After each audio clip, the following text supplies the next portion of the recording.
अस्सलाम वालेकुम नाज़रीन, दिन भर की अहम खबरों और तज्जियों के तालमेल के साथ मैं हूं आपके साथ आसमा इकबाल।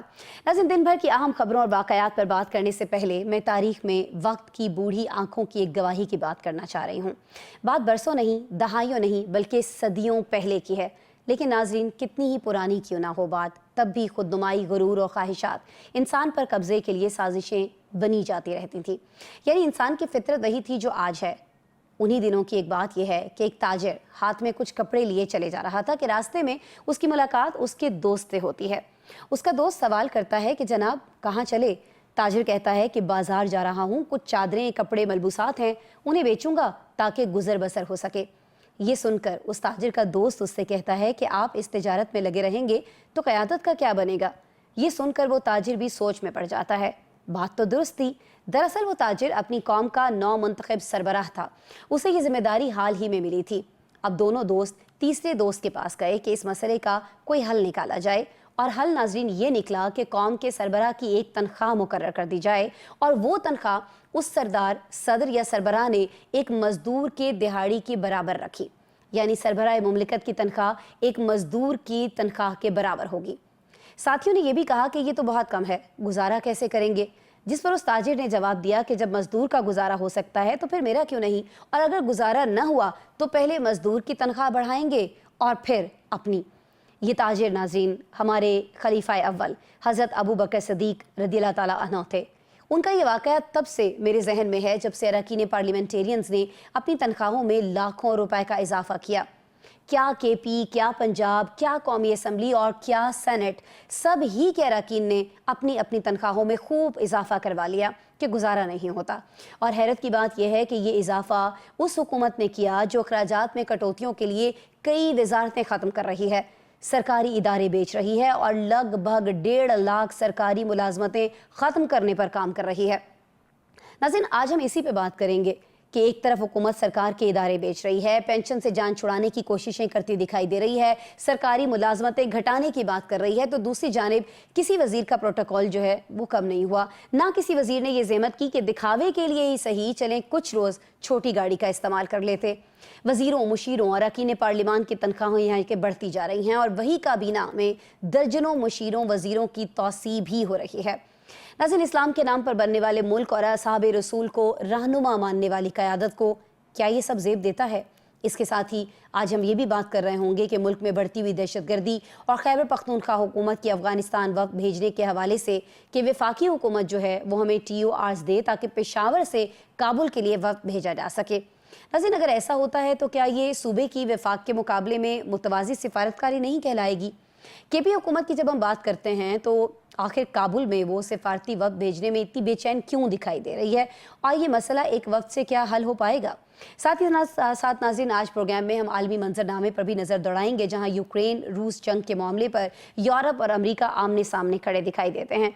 ये नई सफबंदी दुनिया के मंजरनामे पर क्या तब्दीलियां लाएगी और क्या कुछ बदल सकता है, ये हम जानेंगे अपने सीनियर तज्जियाकार पैनलिस्ट से। हमारे साथ मौजूद हैं जी काशिफ रफीक साहब, आप देख सकते हैं सीनियर तज्जियाकार स्टूडियो में इस वक्त तशरीफ रखते हैं इस्लामाबाद स्टूडियो में। इस्लामाबाद स्टूडियो ही में मुझे ज्वाइन कर रहे हैं शहजाद अनवर फारूकी साहब और लाहौर से जी हमारे साथ मौजूद हैं मोहम्मद नौशाद अली साहब और शराज हसनात साहब हमें लाहौर से ज्वाइन कर रहे हैं वीडियो लिंक पर।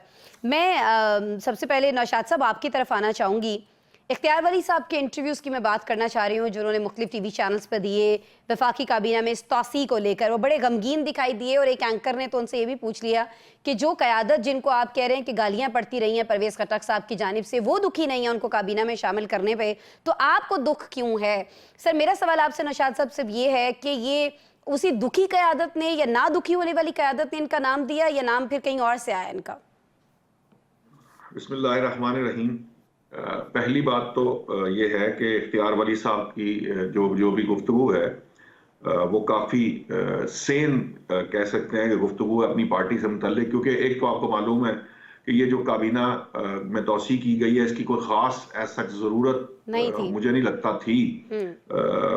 अगरचे कि ये बहुत अभी कोई इतनी बड़ी काबीना नहीं है, इमरान खान साहब की काबीना 86 अफराद पर मुश्तमिल थी, लेकिन इनकी जो ऑस्टेरिटी मेयर्स और ये वो जो दावे PDM के दौर से लेके अब तक और ये वो, इनको शायद ये तौसी जो है इस तरह से ख़ास तौर पर नहीं करनी चाहिए। और बाज़ नाम तो ऐसे हैं जिन पर लोग जो है वो सारी धुन रहे हैं। अब जो परवेज खटक वाला मामला, देखिए परवेज खटक की जो बतौर मुशीर तैनाती है, अगर आप इस पर गौर करें तो परवेज खटक के लिए ये एक तरह की डिमोशन है, या एक तरह की उनके लिए ये मजबूरी है। और वो मजबूरी है कि शायद वो जो बिन पानी के मछली वाला हिसाब है ना, कि वो सियासत में जिंदा रहने के लिए उन्हें ये ओहदा कबूल करना पड़ा मुशीर का।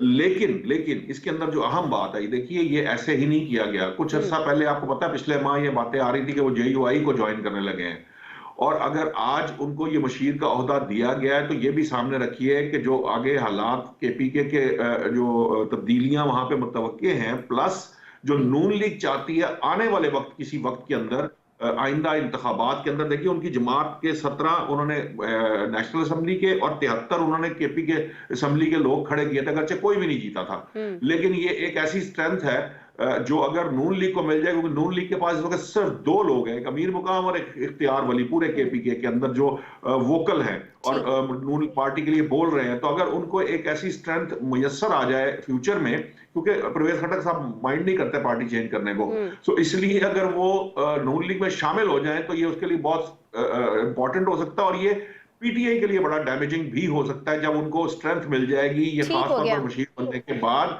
परवेज खटक जो कुछ करेंगे उससे जो KPK PTI KPK है उसके अंदर खासा डेंट डाला जा सकता है। ठीक है काशिफ साहब, अभी जैसे नौशाद साहब ने फरमाया परवेज खटक साहब की तो मजबूरी थी JUI को ज्वाइन करते या इनको ज्वाइन करते, नून लीग को ज्वाइन करते। सर नून लीग की क्या मजबूरी थी उनका नाम देना? बिस्मिल्लाहिर्रहमानिर्रहीम। काबीना की तोसी में जिन जिन शख्सियात को नवाजा गया, तो मुझे वो कंपेन याद आ गई कि एक कंपेन बनाई गई थी इलेक्शन से पहले, जी मुल्क को नवाज दो, आपने भी पढ़ी होगी सबने। तो मुझे ऐसे लगा कि जिसने बानी को गिराने में हिस्सा डाला उन सबको नवाज दो। क्या ओन चौधरी, क्या अलीम खान, क्या वजिया कमर, क्या परवेज खटक, और भी बहुत सारे नाम आ जाएंगे सामने। जिस तरीके से नवाजने का सिलसिला जारी है, मसला यह है कि आज मेरी इस बात में मुझे और ज़्यादा तकवीयत मिली है कि जो मैं कहता हूँ ना, ये सियासी जमातें कॉरपोरेट प्राइवेट लिमिटेड कंपनीज हैं, जिधर से फ़ायदा देखेंगे, जो सेल्समैन, जो रीजनल मैनेजर, जो मार्केटिंग मैनेजर अच्छा प्रॉफिट देगा उसको हायर कर लो, दूसरी कंपनी से निकाल लो। ये कॉरपोरेट कंपनीज का शेवा हुआ करता है। आप मुझे बताएं, एक शख्स 5 साल वजीर आला रहा, आप लोगों के खिलाफ बरसरे पैकार रहा, वजीर दिफा रहा, आखिरी दम तक चलता रहा आपके खिलाफ। वो लोग जिन्होंने उस वक्त भी मारे खाई, उस वक्त भी तहरीक इंसाफ की मुखालफत भुगती और आज भी भुगत रहे हैं। इख्तियार वली उसमें सर फहरिस्त है। इख्तियार वली से ज्यादा वोकल किसी ने दिफा नहीं किया इनका जाके KPK में। ठीक, आपने उनको जुल्म देखे। 26 फरवरी को वजारत वजीर आजम हाउस में बुलाया गया, हाँ कॉल आती है कि आपने आना है, खाना खिलाया गया, इंटरव्यूज किए गए और कहा 27 को दोबारा बुलाएंगे, और फिर रात को कहा गया कि सॉरी वो आपकी कल वाली मीटिंग कैंसिल हो गई है, ना आए। आप मुझे बताएं कि ये कॉरपोरेट कंपनीज हैं या सियासी जमातें हैं? आपको आज जरूरत परवेज खटक की पड़ गई है। अगर आपको खैबर पख्तूनख्वा में नून लीग खड़ी करने के लिए परवेज खटक की जरूरत पड़ गई है, तो हुजूर बेहतर है 804 से सुलह कर ले। मेरा ये मशवरा है, क्योंकि आपके लोग किस वजह से आपके साथ चले। जब आपका दिल करे आप उनको इस्तेमाल करें, जब आपका दिल करे जुबैर उमर को उड़ा के रख दें, जब आपका दिल करे इख्तियार वली को फारिग करके रख दें, और फिर तवक्को ये करे कि आप चूंकि चेयरमैन हैं, आप बादशाह सलामत और लोग आपका दिफा करें। क्यों करें? सही, ये सियासी रवैये है, ये सियासी जमातों के रवैये हैं, ये जरूरत की बात है। और मैं आपको एक बात हो जो नौशाद साहब ने कही कि बानी तहरीक इंसाफ की काबीना इतने लोगों पे थी, 80-85, PDM की 70-75 पे थी। याद रखिएगा, जिस वक्त काबीना इस तरह ओवरसाइज हुआ करती है ना, और जिस वक्त ये काबीना इतने ओवरसाइज में हो रही थी, तो ब्लैकमेलिंग हो रही थी बानी को, तो हर किसी को मुशीर लगा दो, किसी को वजीर लगा दो कि हुकूमत बच जाए। ठीक हो गया। PDM में भी यही मामला था। ठीक हो गया। कहीं ऐसा ना हो कि इस हुकूमत के साथ भी कोई इस तरह की कहानी चल रही हो। ठीक है, आपको हालात जो हैं कहीं ना कहीं उस तरफ जाते दिखाई दे रहे हैं कि प्रेशर में आके बहुत सारी जो चीजें हैं वो की जा रही हैं। आप मुझे जरा समझा दीजिएगा शराज हसनात साहब कि पहले तो ये फैसला किसका था कि वफाकी काबीना में तौसी जो है वो की जानी चाहिए, और ये तौसी करना इस मौके पर इतना ज़रूरी क्यों था, और फिर परवेज खटक जैसे नाम शामिल करना क्यों ज़रूरी था? शराज साहब। बहुत शुक्रिया आसमा साहिबा। इख्तियार वली साहब पे तो मुझे वो मुहावरा याद आ गया कि नाते तोते रह गए। और बदरिश बेचारे। बहरहाल द पॉइंट कि इसमें कोई दो राय नहीं है कि इख्तियार वली पीएमएलएन के लिए बड़ा लाजमो मलजूम समझा जाते हैं केपीके में, मगर बदकिस्मती ये है कि यहाँ पे जो डिसीजंस हैं वो प्राइम मिनिस्टर हाउस के डिसीजंस भी प्राइम मिनिस्टर हाउस नहीं ले पा रहा है या नहीं ले पाते। और सबको पता है कि परवेज खट्टर को किसने पीटीआई से जुदा करवाया, परवेज खट्टर ने किसके कहने पे सारी स्टेटमेंट्स दी। सूरत हाल तो ये थी कि परवेज खट्टर एक ना सिर्फ JUIF पीएमएलएन बल्कि उस पार्टी भी ज्वाइन करने के लिए तैयार थे, और वो वहां पे भी अपना हाथ पांव और जो उनके रिसोर्सेज हैं वो इस्तेमाल कर रहे थे कि कहीं ना कहीं उन्हें कुछ ना कुछ मिल जाए। तो ये एक ऑब्लाइजमेंट है जो उनके साथ इस फेडरल गवर्नमेंट में की गई है, और मकसद इसका यही है कि किसी तरह जो एंटायर पीटीआई स्टांस केपीके में फॉल करता है उसको इस कैबिनेट इस मिनिस्टरशिप के जरिए काउंटर किया जाए और परवेज खट्टर को दोबारा से ओब्लाइज किया जाए, ब्लू आइड किया जाए। और जिस तरह काशिफ साहब ने बात की, आप इस लिस्ट को भी और लंबा होते देखेंगे। मगर जो सबसे हैरानकुन चीज है वो ये है कि आमतौर पे हम इतनी बड़ी कैबिनेट्स पहले ईयर में नहीं देखते थे, और पहले ईयर में पीएमएलएन ने वाकई को इतनी बड़ी कैबिनेट, मगर जैसे ही पहला ईयर कंप्लीट होता दिखाई दिया, ये कंप्लीट हो गया, तो फौरी तौर पे वो कैबिनेट का साइज ऑलमोस्ट डबल कर दिया गया, और ये आहिस्ता आहिस्ता ही आपको बढ़ेगा। अच्छा। जब भी कैबिनेट के साइज बढ़ाए जाते हैं तो उसमें ज्यादा आंसर ये होता है कि आप अपनों की या गैरों की ब्लैकमेलिंग का शिकार हो रहे होते हैं, जहां पे आपको गवर्नमेंट को चलाने के लिए कहीं ना कहीं किसी ना किसी उनके प्यारे को या उनके किसी ना किसी रिकमेंडी को कैबिनेट में शामिल करना पड़ता है। और यहाँ पे भी यही नजर आ रहा है। इन हालात में तो जो इशारा सामने आ रहा है वो यही आ रहा है कि मुस्लिम लीग नून के हालात को इतने अच्छे नहीं है, और इस वक्त वो हर तीन अपनी हुकूमत बचाने के लिए हर एक को कैबिनेट में शामिल करने के लिए तैयार है। और अगर ये लिस्ट जो आने वाले दिनों में शुनीद है कि और लंबी होगी और लंबी हो जाती है, उसका मतलब तो ये है कि वो अपने दिन गिने जा चुके हैं। आज नहीं, कल नहीं, परसों नहीं, अभी भी जो मार्केट की शुनीद है वो यही है कि साल के एंड में कोई इंतखाबात की बात भी की जा रही है। तो बहरहाल अगर ऐसा है कि पीएमएलएन के लिए कोई अच्छे साइन नहीं है। ठीक है, मैं शहजाद साहब आपकी तरफ आना चाहूंगी। आपको भी यही वजह लग रही है कि जहां से भी नाम आ रहा है, जहां से लगता है कि जो हुकूमत बच सकती है, उस नाम को फौरन से कंसीडर किया जा रहा है, शामिल भी किया जा रहा है बगैर कोई चूचरा किए? बिस्मिल्लाहिर्रहमानिर्रहीम, बहुत शुक्रिया। अच्छा, ये बड़ी ज़बरदस्त बात है कि जहाँ से नाम आ रहा है, जहाँ से हुकूमत बच सकती है, और भाई पहले ये पता करो कि हुकूमत बनी कहाँ से है। जहाँ से हुकूमत बनी है अगर वहाँ से नाम आएगा तो आप कैसे ना कर सकते हो, उनको तो ना नहीं हो सकती। एक बात। दूसरी बात ये है कि मेरे ज़ाती राय में जो मेरा एनालिसिस है वो ये है कि ये जिस तरह से मरीम नवाज़ पंजाब में एक्टिव हैं और जिस तरह से हर जगह पे जा रही हैं, जलसे जुलूस कर रही हैं, बहुत सारे प्रोग्रामों का इफ्तिताह कर रही हैं, तो इसका मतलब ये है कि नून लीग को अंदर से पता है कि ये कहानी ज़्यादा देर नहीं चलनी, तो हमने इसी जो भी हमें मोहलत मिली है इसके अंदर किसी न किसी तरह से अपनी जमात को खड़ा करना है और आने वाले इलेक्शंस के लिए तैयार करना है। ये मोबिलाइजेशन है। और आप जब इस माइंडसेट में चले जाते हैं तो फिर इसका मतलब ये है कि आपने लोगों को खुश रखना है, जो लोग रह गए हैं उनको नाराज़ नहीं करना है, जिनको आगे लेके चलना है। चूँकि ज़मीन के जो मामलात हैं उसमें थोड़ा फ़र्क है, तो उस फ़र्क को निकालने के लिए आप लोगों को खुश करने की कोशिश करते हैं, आप ये यानी लोगों की खुशनुदी हासिल करने की कोशिश करते हैं। परवेज़ खट्टर का और इख्तियार वली का तो एक प्रॉब्लम ये भी है कि गालबन ये एक ही हल्के से हैं, एक ही इलाके से हैं, उनका ये भी मसला है। लेकिन परवेज़ खट्टर साहब बुनियादी तौर पर एक और जमात के रुकन हैं। आप समझ लीजिए कि ये 3-4 जमातें तो हैं जो हम आम तौर पे सुनते हैं, मुस्लिम लीग नून है, पीपल्स पार्टी है, पीटीआई है, JUI है, लेकिन एक जमात और है, वो है जड़ा जिते उनके नाल ही। तो उस जमात के जो मेंबरान हैं सारे के सारे, उनको भी अकोमोडेट करना पड़ता है। नहीं सर, तो जड़ा जिते ओदे नाल है, ये जड़ा ओदे नाल है वो जिते। मेरे ख्याल में थोड़ा सा मुहावरा सही कर लें। देखें, मैं अब आपको बताऊं कि पार्टी का नाम यही रहेगा, लेकिन अगर इस पार्टी को कहीं से सपोर्ट हासिल हो जाती है तो फिर वो उसके जीतने के इम्कानात हो जाते हैं। तो अब ये परवेज़ खट्टर को, अब परवेज़ खट्टर मुझे ये बताएं कि परवेज़ खट्टर के साथ साथ महमूद खान, इन दोनों ने मिलकर एक जमात का डोर डाला KPK में, तो कुछ नहीं बना। अब जाहिद खान ने भी मुस्लिम लीग नून ज्वाइन किया, तो इसका मतलब ये है कि पाकिस्तान मुस्लिम लीग नून जो है वो अपने आप को किसी न किसी तरीके से मुल्क में फ़ाल करना चाह रही है। वो KPK में अपनी जमात की असर नौ तंजीम कर रही है।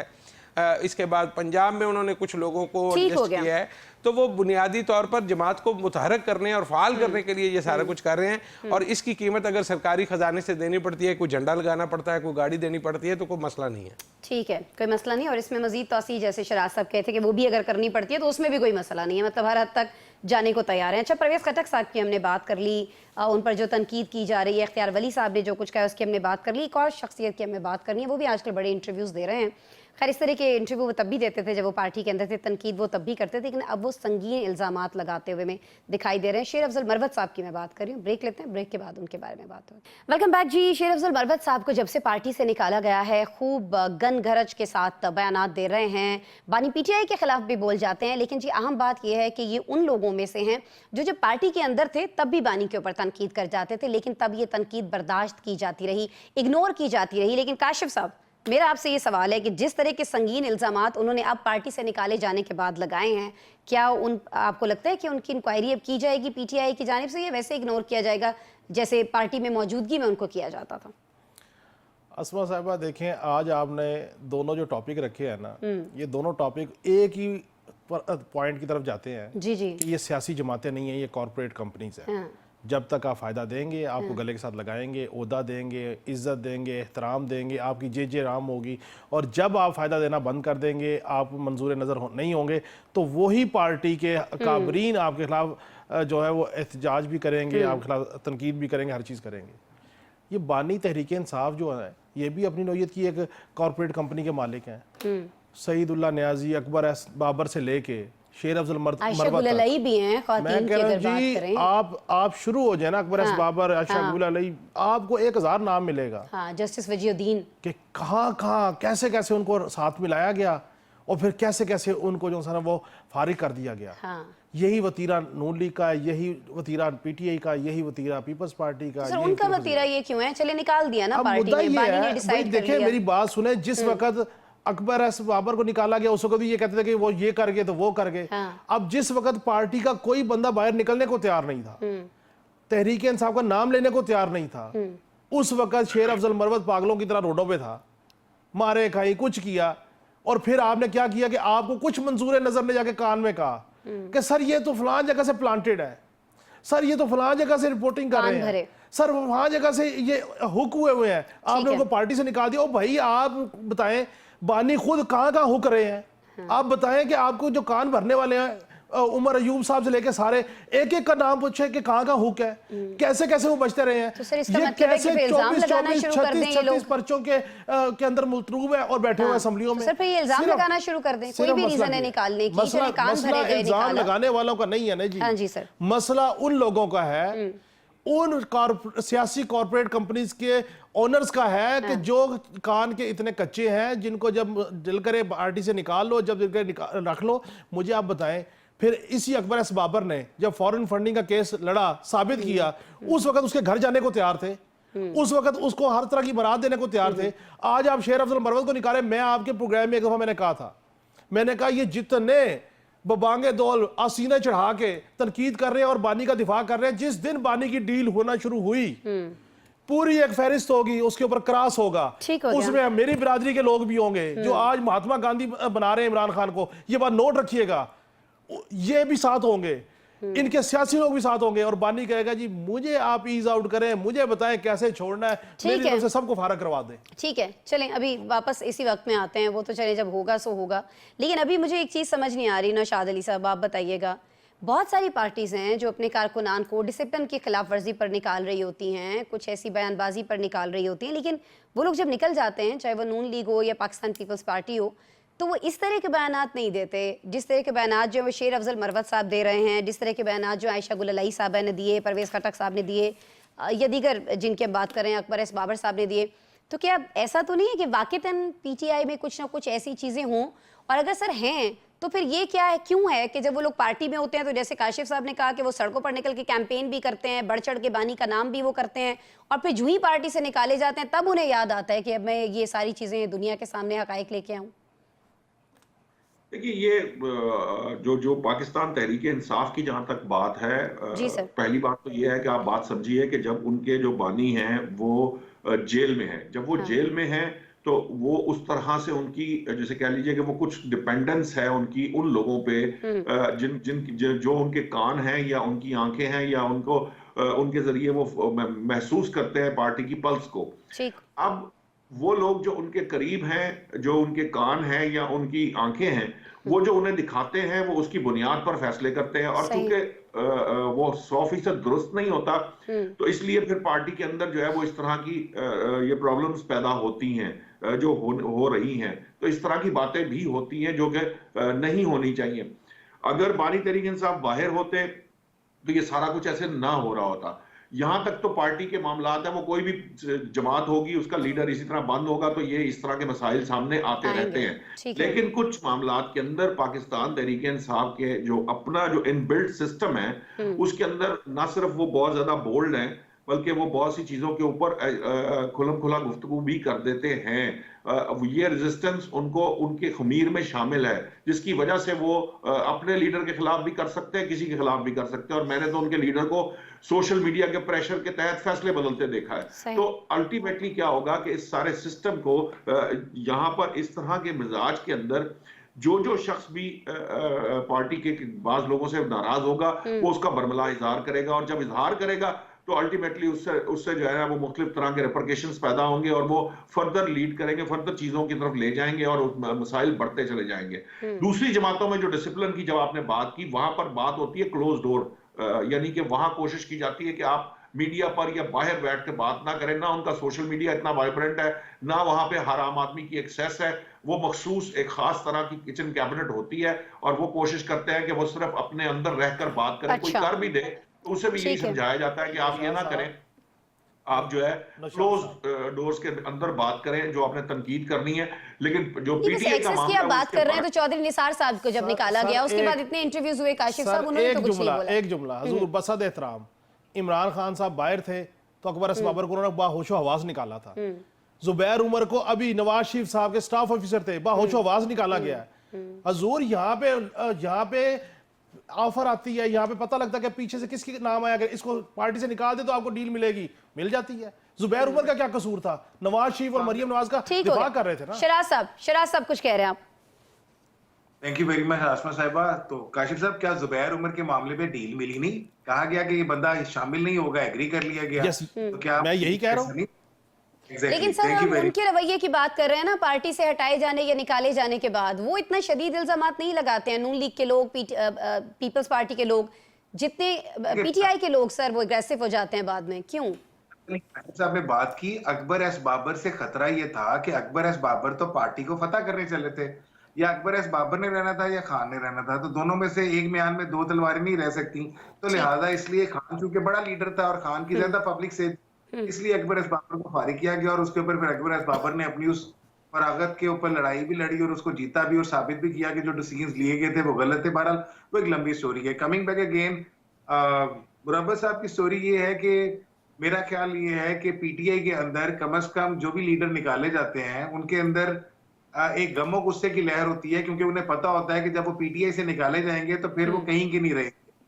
पीएमएलएन से जो लीडर निकाले गए हैं, चाहे वो शोर मचा के गए हैं, चाहे वो चुप चपीते गए हैं, और अभी बड़ी रिसेंट एग्जांपल्स थी जिनमें शाहिद खकान अब्बासी हैं और बाकी लोग हैं, वो आप ये देखें कि अभी भी अगर जहां पे भी उनका नाम लिया जाता है तो उनको एस्टेब्लिशमेंट के साथ जोड़ा जाता है कि पीएमएलएन के अंदर भी वो उसका हिस्सा रहे और पीएमएलएन से बाहर निकलने के बाद भी वो उसका हिस्सा रहे। के लोग हैं, ठीक। पीएमएलएन हो गई या पीपल्स पार्टी हो गई, वो मरूसी जमातें हैं ना। पार्टी के अंदर किसी की जरूरत होती है कि वहां के डिसीजंस को चैलेंज कर सके, बोल सके, ना पार्टी के बाहर किसी की जरूरत होती है। जो पार्टी के अंदर भी बोलेगा उसके बाद वो पार्टी के अंदर भी नजर नहीं आएगा और बाहर भी नजर नहीं आएगा। और सबने देखा है कई ऐसे लोग हैं कि सर, तो फिर ये आजादी इजहार राय है पीटीआई की। करमानी साहब, पीटीआई में भी यही हालात है। बुशरा बीबी के और अलीमा खान साहब के खिलाफ बोलकर दिखाए, कोई नहीं बोल सकता। करमानी साहब ये चैलेंज करते फिर रहे हैं कि जी मैंने नवाज शरीफ को ये कह दिया और प्लान कर दिया। आजकल उनके भी इंटरव्यूज चल रहे हैं। तो बहरहाल एक चीज का शराज साहब कथा कलामी की माफी, बस मैं ये जानना चाह रही हूँ, आप कह रहे हैं कि यहाँ आजादी इजहार राय है, इस वजह से वहां बोल लेते हैं, वहां पर लोग इतना वो नहीं बोल सकते हैं, तो फिर सर अगर बोलते हैं यहाँ पे तो फिर निकाल क्यों देते हैं? फिर बर्दाश्त क्यों नहीं है आजादी देने के बाद?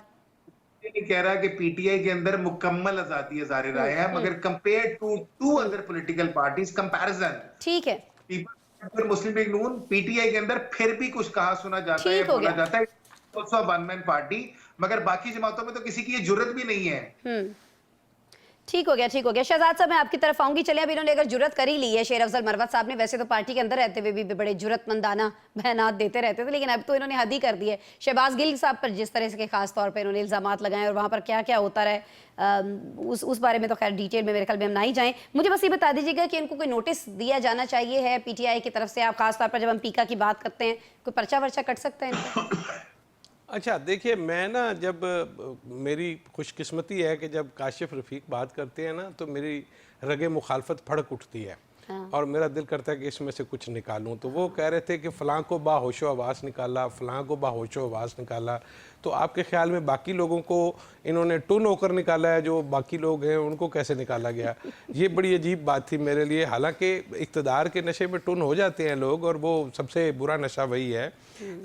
अभी नौशाद साहब ने एक बात की कि ये सोशल मीडिया के दबाव में बानी ने फैसले तब्दील किए, तो मेरा ख्याल है इसमें कोई बुराई नहीं है। उसकी वजह यह है कि आपने इस पे जो इस जमात पे तनकीद है बुनियादी तौर पे, उसका थीम यही था कि जी ये तो सोशल मीडिया की पार्टी है, ये फेसबुक के वज़ीर आज़म हैं, ये डिजिटल मीडिया की पार्टी है। उन्होंने जो कुछ करके दिखाया है, मेरा ख्याल है वो उसके बाद आप लोगों को इस बात को तस्लीम करना होगा कि उन्होंने ये कामयाबियां सिर्फ़ और सिर्फ सोशल मीडिया और डिजिटल मीडिया की ही बदौलत हासिल की हैं। सो इस बात को इनकी बतौर बुराई के नहीं बताया जा सकता, ये इनकी अच्छाई है और अगर वो उसकी बुनियाद पर फैसले करते हैं तो उनकी पार्टी है, वो जैसे चाहें उसको चलाएं। लेकिन मैं शेर अफजल मरवत के हवाले से सिर्फ इतनी बात करूँगा कि शेर अफजल मरवत जो हैं वो JUI के एक वज़ीर के ज़माने में इस्लामाबाद आए थे बतौर स्टेट अफसर। मैं इनको तब से जानता हूँ और जो उस वक़्त की कहानियाँ और किस्से हैं उनका मैं कहीं ना कहीं ऐनी शाहिद भी हूँ। वो बात गुजर गई तो मैं आपको एक बात बता देता हूँ, चले किस्सा नहीं मैं खबर दे देता हूँ।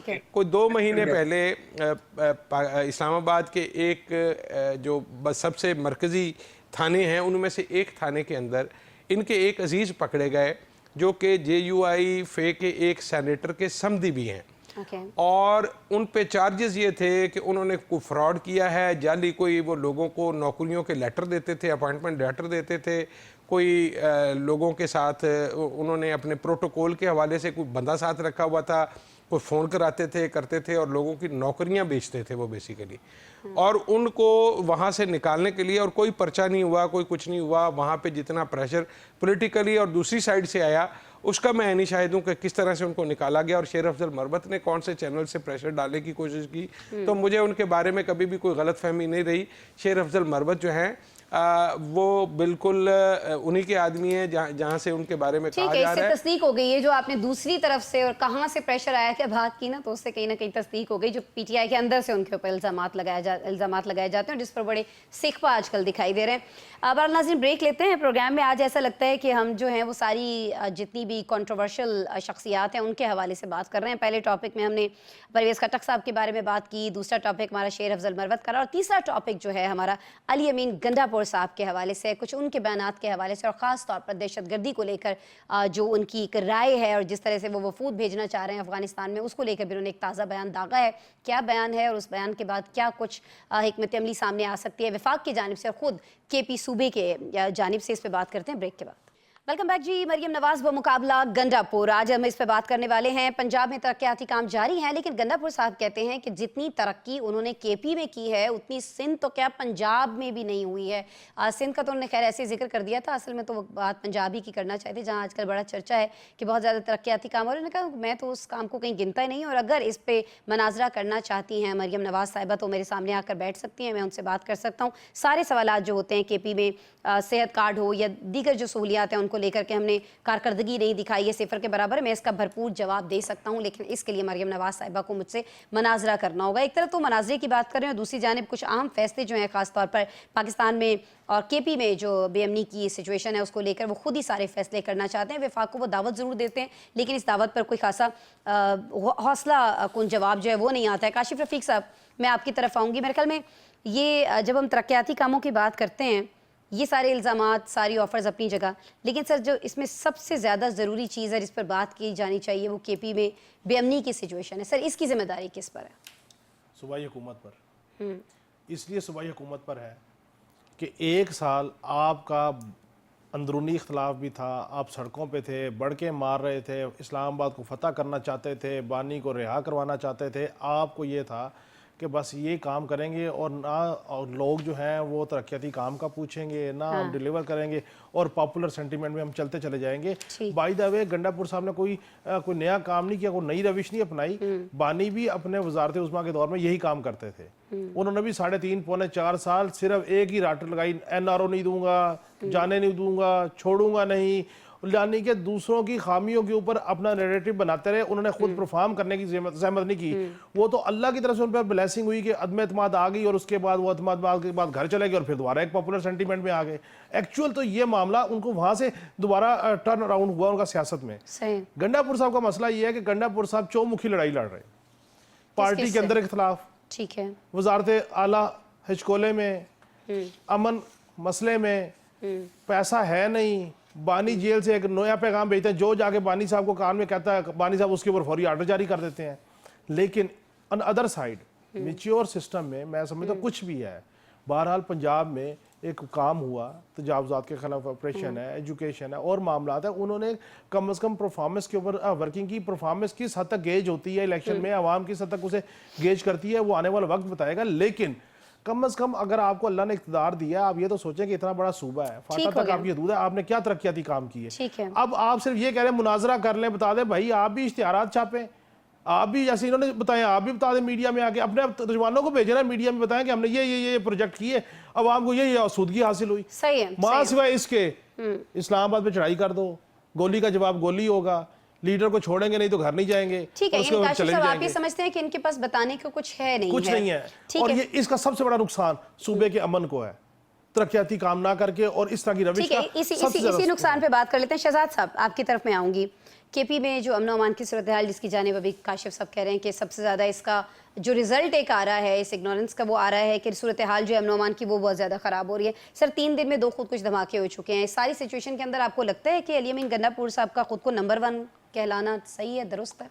अच्छा देखिए, मैं आपको पता है कि मेरी काशिफ रफ़ीक साहब से स्क्रीन के ऊपर जितनी चपकलच रहती है, मेरी इनकी राय नहीं मिलती। लेकिन इस हद तक मैं इनके साथ हूँ कि अली अमीन गंडापुर जो हैं वो ज़ुबानी जमा खर्च ज़्यादा करते हैं। अभी ये जो एक रिपोर्ट आई है इसको पढ़ना और देखना बाकी है कि इसमें क्या होगा। लेकिन एक बात है कि ये जो मैंने देखा है कि इस प्रोग्राम में आज 3 मुतनाज़ा शख्सियात का यानी मामला उठाया गया और ये तीनों मुतनाज़ा शख्सियात के अल्हम्दुलिल्लाह पीछे खड़े थे और उनको सपोर्ट कर रहे थे। मैं इनके हक में दुआगो हूँ कि अल्लाह ताला इनकी जो भी कार्रवाई है। मैंने कब सपोर्ट किया? अच्छा अभी तो वो बोल रहे थे अली अमीन गंडापुर के खिलाफ बोल रहे थे। अच्छा मेरी बात सुन, अब मेरी बात तो सुन लें, मेरी बात तो सुन लें, मेरी बात तो सुन लें। अच्छा बात तो पूरी करने दो यार, मुझे बात तो पूरी करने दो। अच्छा अली अमीन गंडापुर बेशक जुबानी जमा खर्च करते हैं और इसीलिए वो फिर मनाजरे की तरफ आते हैं, जो करने वाला काम है उस तरफ नहीं आते। लेकिन मैं ये समझता हूँ कि KPK की जो बेअमनी है या बदअमनी है उसकी कुछ और वजूहात भी हैं। आपके ख्याल में जिस तरह के संजीदा मामलात अमन व अमान के वहाँ पे हैं और जिस तरह से उनको सरहद के पार से ख़तरात लाहक हैं और जिस तरह से एक बहुत बड़ा इशू इस खित्ते के हवाले से जिस पर इख्तलाफात हैं, आपके ख्याल में वो वज़ीर आला, पुलिस और ये CTD और इनकी मदद से हल कर सकता है?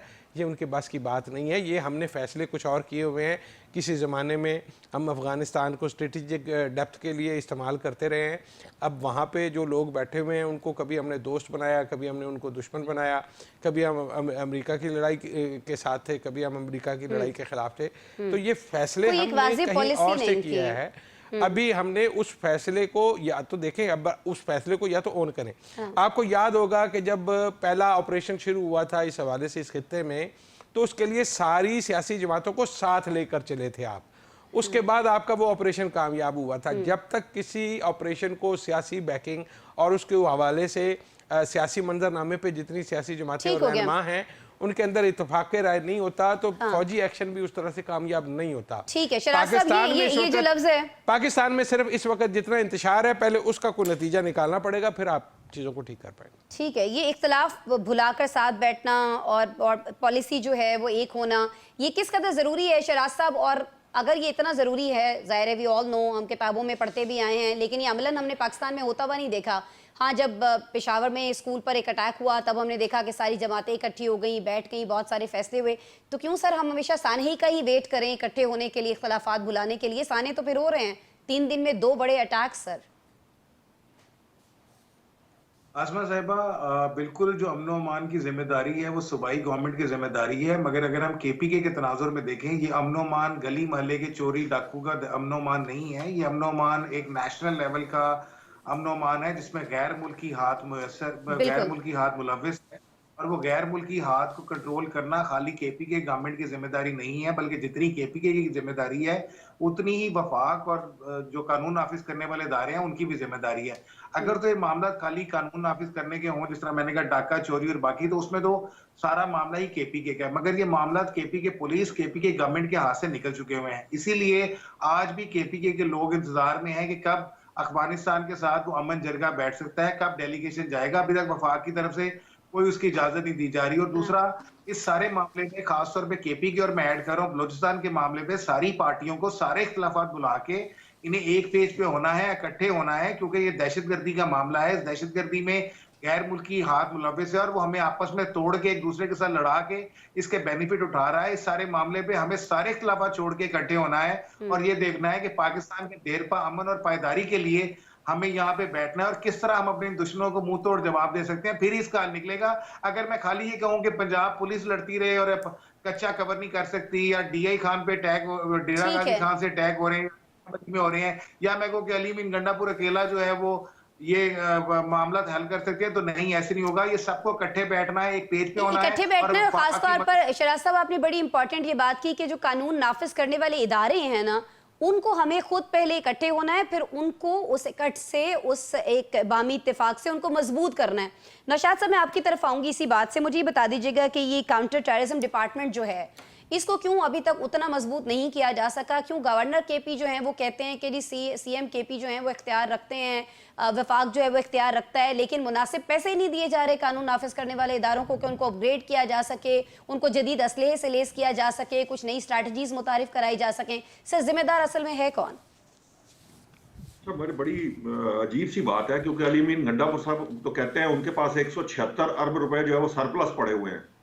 अब वो सरप्लस क्यों रखे हुए हैं ये मुझे समझ में नहीं आता, क्योंकि मुझे ये याद पड़ता है कि इससे पहले भी कई बार मैंने ये बात सुनी है कि जी केपीके के पास जो है ना वो सरप्लस बजट पड़ा हुआ है, उनके पास जो है ना फालतू पैसे पड़े हुए हैं। अब वो उसको इस्तेमाल क्यों नहीं करते ये भी मुझे समझ में नहीं आता। आज़मा बुखारी साहब बहुत दफा कह चुकी हैं अपनी प्रेस कॉन्फ्रेंसेज में, करें ना वो पैसा खर्च अवाम के ऊपर। जी, वो असल मसला ये है, देखिए प्रॉब्लम कहाँ है। प्रॉब्लम ये है कि अभी शिराज साहब ने ये बात कही थी, ये बात दुरुस्त है कि सिर्फ केपीके के लेवल पे अगरचे अमन अमान उसकी जिम्मेदारी है, लेकिन ये जो दहशतगर्दी वाला मामला है उसके अंदर सिर्फ सूबा अकेला कुछ नहीं कर सकता। मसला ये है कि जो सोच और अप्रोच लेके वहां सूबे का वजीर आला ये समझे कि वो दोबारा तालिबान से, अफगानियों से जो हाथ मिला के या उनसे कोई सॉफ्ट रवैया रख के नेशनल पॉलिसी के अगेंस्ट वो कोई काम कर सकता है, तो उसके फिर प्रॉब्लम ये होते हैं कि जब आप इस तरह की कंट्राडिक्शंस के साथ चलेंगे तो इससे दुश्मन को मौका मिलता है, और उनको पता है कि यहाँ एक सॉफ्ट कॉर्नर जो है वो अली अमीन गंडापुर की शक्ल में या पीटीआई की शक्ल में या उनके अकाबरीन की शक्ल में यहाँ मौजूद है, और वो उसी के जरिए फिर पेनिट्रेट करते हैं। आप करम के मामले के ऊपर देख चुके हैं कि करम का मामला आज तक सेटल नहीं हो पा रहा। क्यों? क्योंकि कुछ चीजों की ऐसी जरूरत है जो केपी गवर्नमेंट ने देनी है, लेकिन केपी गवर्नमेंट उसको उन सिक्योरिटीज को दे नहीं सकती, जिसकी वजह से दूसरा फरीक जो है वो तैयार नहीं होता। अब जहां तक बॉर्डर्स की बात है, बॉर्डर यकीनन जो है वो पाक फौज ने संभालने हैं, और हमारे जो बड़े जो इदारे हैं जिन्होंने विफाक के साथ मिलकर काम करना है, लेकिन कुछ चीजें जो हैं वो लोकल सतह पे करने वाली भी हैं। अगर 5 बजे के बाद आप उस इलाके में नहीं निकल सकते तो वहां पे फिर सूबाई हुकूमत है उसके ऊपर ये आर्गुमेंट होता है कि भाई ऐसा कौन सा मामला है कि आप जो 5 बजे के बाद बाहर नहीं निकल सकते। और सवालात बहुत सारे उठते हैं नौशाद साहब, लेकिन मसला यह है कि इसका जवाब देने के लिए कोई भी तैयार नहीं है। इल्जामात जो है वो एक दूसरे के ऊपर डाले जाते रहते हैं। वक्त प्रोग्राम का हमारे खत्म हुआ। बहुत शुक्रिया मोहम्मद नौशाद अली साहब, आप हमारे साथ मौजूद थे। शहजाद अनवर फारूकी साहब, काशिफ रफीक साहब, शराज हसनात साहब, आपका भी शुक्रिया। नाज़रीन, आपने प्रोग्राम देखा, आपका शुक्रिया। कल दोबारा आपसे मुलाकात हो रही होगी। अपना बहुत सारा ख्याल रखिएगा। अल्लाह ने के बाद।